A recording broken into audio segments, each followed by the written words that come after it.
hasta 15 se puede. 15. Ya, la parte de la zona anal usualmente es entre los últimos 3 a 4 centímetros de todo el recto.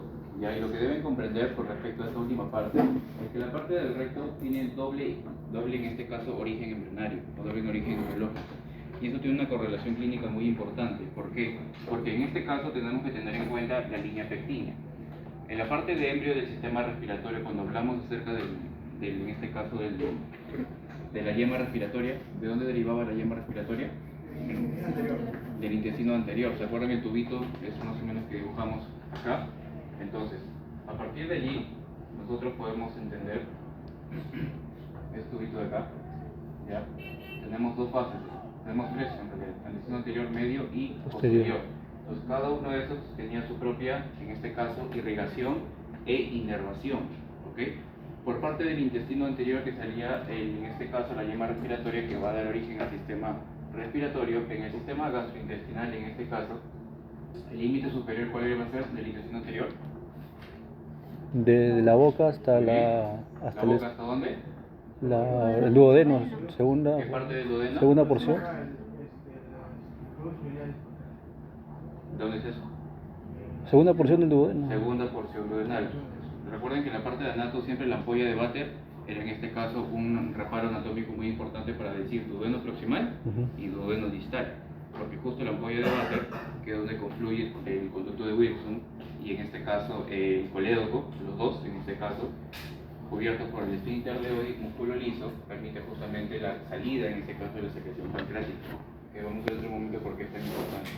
Entonces, hacia la segunda porción del duodeno, esta parte de todos los órganos que van a estar comprendidos, en este caso, desde la boca hasta la segunda porción. Dentro del intestino medio va a ser lo que resta del duodeno, es decir, los 2/3, en este caso del duodeno distal, ¿no? Tanto la tercera y la cuarta porción, ¿hasta por dónde? 2/3 proximales del colon transverso. ¿Ya? Porque el colon transverso lo dividimos en tres. Los 2/3 proximales del colon transverso, ¿ok? O en este caso la flexura hepática, ¿no? Puede decirse la flexura hepática porque allí arribita nomás se encuentra el hígado. Porque el otro límite superior del intestino posterior va a ser el tercio distal del colon transverso hasta por encima el canal anal, por encima de la línea pectínea. Entonces, todo ese origen en este caso embriológico es por parte del endodermo. Y eso es muy importante, ¿ya? Porque de la línea pectínea hacia abajo es el origen ectodérmico. Entonces, aquí hay una correlación importante del punto de vista nervioso. Por arriba de la línea pectínea, en este caso, vamos a tener que cualquier patología que vaya a afectar en esta zona, vamos a tener un dolor más o menos suave. ¿Por qué? Porque hay una inervación de tipo, en este caso, visceral por parte del plexo hipogástrico, sobre todo el inferior. ¿Ok? En cambio, por debajo de la línea pectínea, el origen va a ser somático por, sobre todo, el nervio pudente, es decir, vamos a encontrar un dolor localizado. Ejemplo clásico, por debajo de la línea pectínea, por ejemplo, usualmente, no solamente puede suceder en los adultos mayores, sino también, por ejemplo, cuando les enseñaron en cirugía general, famosas fisuras anales. Las fisuras anales es característicamente, ¿cómo te acuerdas con un caso clínico de fisura anal?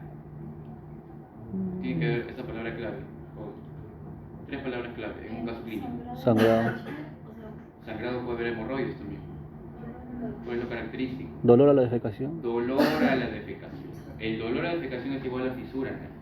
¿Ok? Entonces, hay múltiples factores de riesgo para, en este caso, la constipación que puede generar una fisura anal. Por ejemplo, solamente las mujeres. ¿Por qué las mujeres son más estreñidas que los hombres? Usualmente se suelen estreñir antes de que venga Andrés, ¿no? Cada 28 días suele molestar y a veces estreñen un poquito más. ¿Por qué pasa eso? ¿Qué pasa los gínecos? ¿O están llevando gínecos? ¿Por qué las mujeres se estreñen un poco más que el hombre?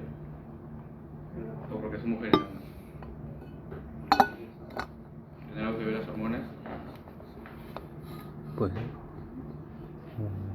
La fase lútea, en este caso el ciclo menstrual, ¿cuál es la hormona que cae abruptamente y que justamente es la que produce todos los síntomas de los cólicos menstruales, del espasmo de las arterias uterinas, o espirales, mejor dicho? ¿Estrógeno? el LH, ¿no? ¿Cuál es la hormona que cae? Lo he hecho. El estrógeno es el que engruesa el endometrio, Ajá. ¿no? Por esa razón está asociado a cáncer ovárico, ¿no? En este caso a dispositivos orales, etc. Porque hay más estrógeno, permite ingresar. Cuando cae, en este caso la progesterona, ¿ya? Es donde justamente tienen todos esos síntomas de premenstruales, como le llamamos. Entonces, justamente, ¿qué es lo que hace la progesterona a nivel del músculo liso? Porque en este caso sabemos que las capas, ¿cuáles son las capas histológicas del sistema gastrointestinal? Mucosa, Mucosa. muscular y serosa. Entonces, justamente en la capa muscular tenemos el plexo mesentérico de Auerbach, que permite la motilidad, y el plexo mucoso de Meissner, que permite la secreción. Entonces, por ese motivo, la presencia de progesterona en las mujeres hace que disminuya la motilidad y en consecuencia hace que disminuya el vaciamiento gástrico y así, en este caso, tienen un ritmo evocatorio un poco menos frecuente a diferencia del hombre, lo cual es importante. Entonces, eso es muy importante y eso también, por ejemplo, está correlacionado con la gestante. La gestante usualmente tiene más pólipos, más policistitis por aumento de progesterona, tiene en este caso mayor cantidad de prevalencia de enfermedad por reflujo gastroesofágico por aumento de, en este caso, de la progesterona. ¿Okay? Todo es un cambio a nivel fisiológico. Entonces, por ese motivo, la línea pectínea es un rezago, en este caso embrionario, muy importante que permite unir dos orígenes embriológicos, endodermo por arriba de este y por debajo ectodermo, lo que en este caso se refiere o se traduce clínicamente como dolor. En cambio, por ejemplo, las hemorroides, supongamos que el plexo hemorroidal, normalmente tenemos hemorroides, ¿cierto? ¿Cierto? Sí. Sí, por si acaso, todos tenemos hemorroides, el plexo hemorroidal es normal. Otra cosa es la dilatación de este mismo, que puede generar clínica. Las hemorroides internas, en este caso, es decir, por arriba de la línea pectínea, usualmente, ¿cuál es la manifestación clínica más frecuente? Si se dilatan, uno puede sangrar y sobre todo, paciente, entonces tengo una sensación de bulto, que cuando hago deposiciones suele protruirse y se regresa. Acuérdense que existen diversos tipos de hemorroides, por ejemplo, los de grado 1 que regresan solos hasta que en este caso los de grado 4 que no permiten regresar. Eso ya depende de múltiples factores.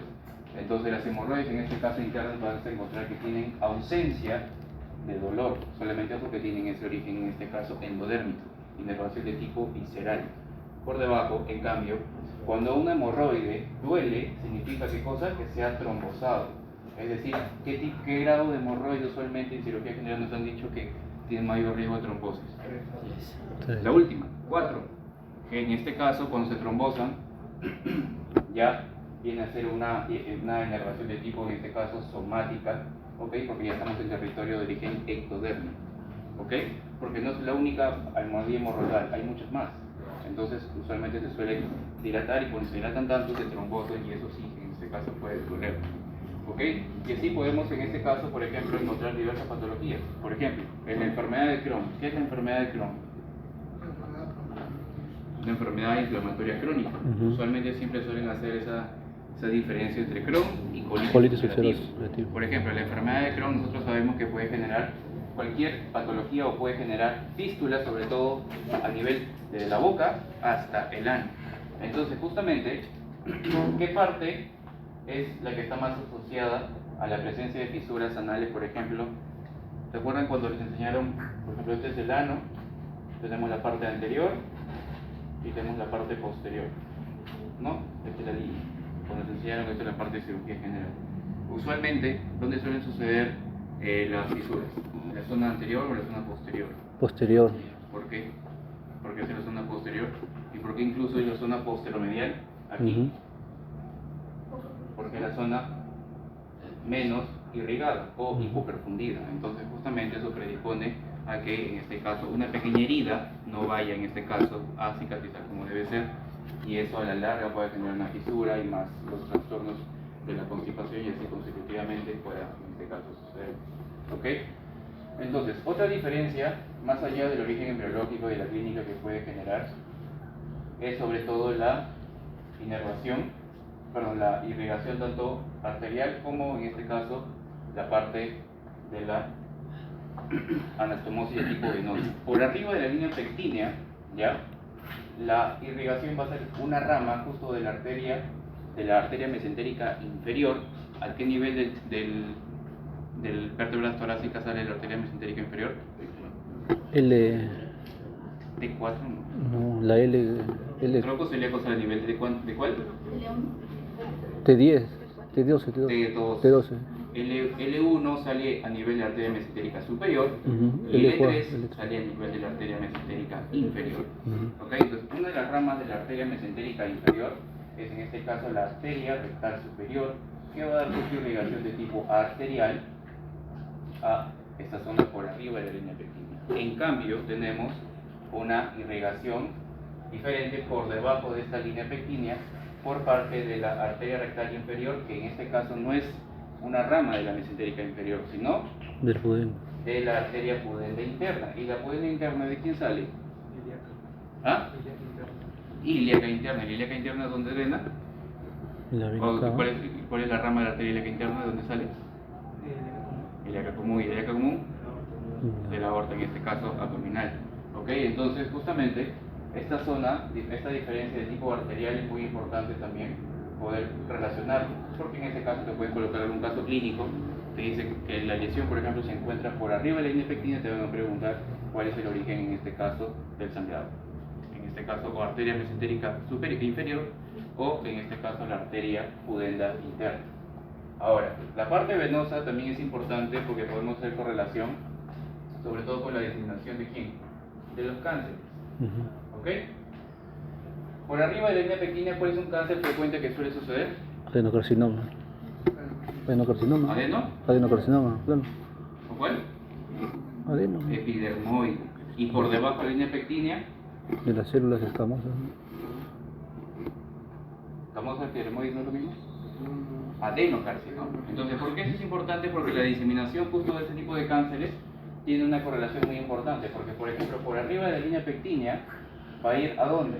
Puede ir con metástasis al hígado. Una de esas celulitas puede justo hacer metástasis al hígado. ¿Y por qué? Porque en este caso la parte venosa por arriba de la línea pectínea va a drenar todo el contenido en la confluencia de la vena porta. ¿Cómo está confluido la vena porta o cómo está formado? No vena porta. ¿Cómo se forma la porta? No me acuerdo.